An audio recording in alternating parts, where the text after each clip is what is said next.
When two 16-year-olds named Jason Rubin and Andy Gavin started their own gaming company, nobody really expected much from them. Not caring what anyone else thought, the boys continued with it and through the years created ever more polished PC and console games under the banner Naughty Dog. But with the release of Crash Bandicoot, the company hit AAA status and pumped out hit after smash hit across 2 generations of Station's Play. With the advent of the cleverly titled PlayStation 3, Naughty Dog decided to jump consoles again, but this time, taking it in a brand new direction. In contrast to their bright, stylized games of yore, their next game would be a realistic action-adventurer, Uncharted: Drake's Fortune.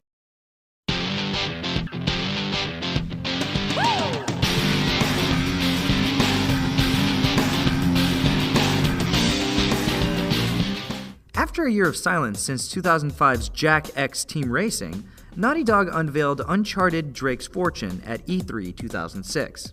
This is finally it. Uncharted would be a third-person shooter platformer, going for a more photoreal aesthetic than its zany predecessors. The game earned high praise at the convention for its slick graphics and smooth gameplay, as well as the nickname Dude Raider for its similarities to the Lara Croft franchise. With the new visual direction came a new method of development, which brought with it its share of problems. Whereas before Naughty Dog had coded all their games in their own proprietary programming language, for Uncharted they switched to the industry standard C++. While this allowed them to share data as necessary with other companies assisting them, it also slowed them down as they learned the quirks and tricks of the new language. Nonetheless, the game started building hype for the impressive technology it displayed. The game could render physical effects that other games had never even attempted, from sunlight dynamically streaming through trees to a correct wetness mechanic. If Drake waded knee-deep through water, he would only get wet from the knee down, and so on. And given the company's proven track record, expectations were high. Despite all the pressure, Naughty Dog held firm to their release date of November 2007. It hit store shelves on November 19th and promptly flew off them. Oh, crap!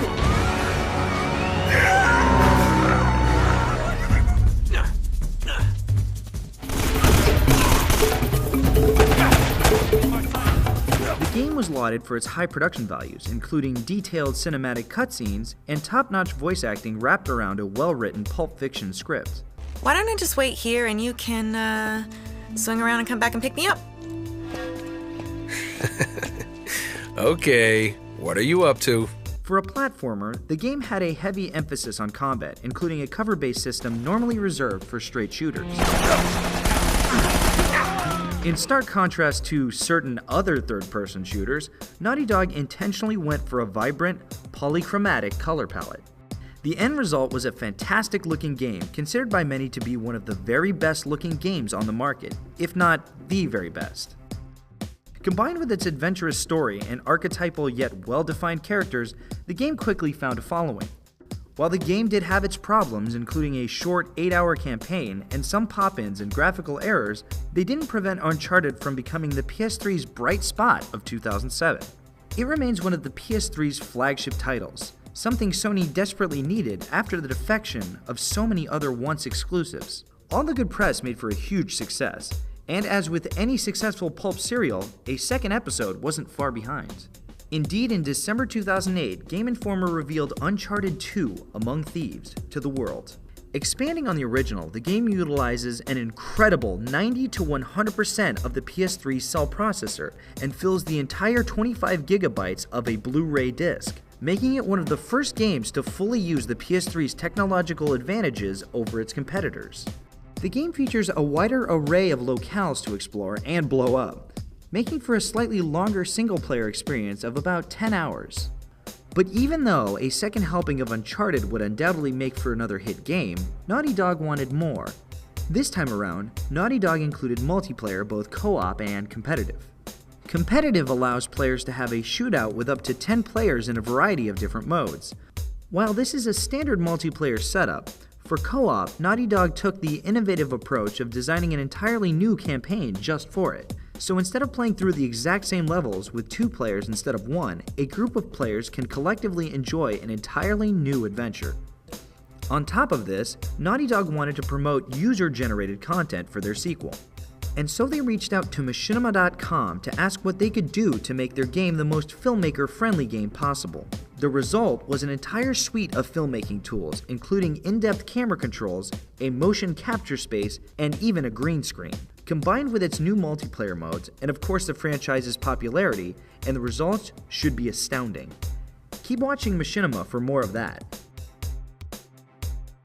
Uncharted 2 hasn't even been released yet and has already received rave reviews from critics, and looks set to become a legend in the PS3 pantheon.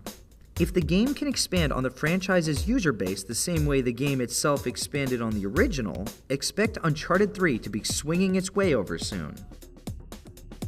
Whether it's been cartoon mammals or stubble-chinned heroes, Naughty Dog has consistently made games that appeal to a wide audience, with fantastic technology underlying a finely crafted visual story. And though they've had their weak moments, they have grown into one of Sony's elite developers. In the current console generation, the PlayStation 3's much vaunted muscle has so far remained largely untapped.